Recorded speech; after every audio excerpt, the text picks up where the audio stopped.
Today on the Daily Dose, the Red Summer of 1919. The summer of 1919 marked a breaking point behind the ever-rising tensions surrounding the migration during World War I of African Americans from their southern homes to cities in the North and Midwest. Once the war was over, thousands of white soldiers returned home to find their factory jobs filled by previously Southern blacks.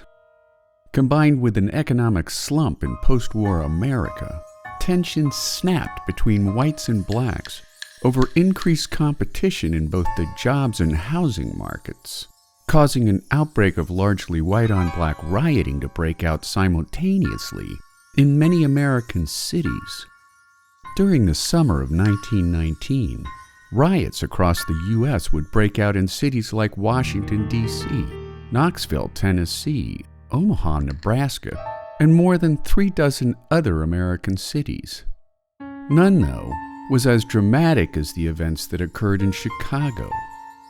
On July 27, 1919, African-American Eugene Williams had gone with some friends to swim at their local beach.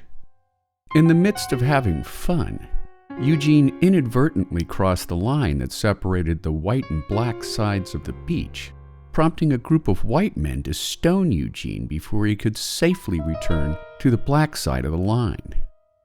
Eugene was struck in the head and subsequently drowned, and when the police arrived on scene to collect accounts by several eyewitnesses, the officers refused to arrest the white men responsible for Eugene's death, instead arresting a black man for no logical or apparent reason.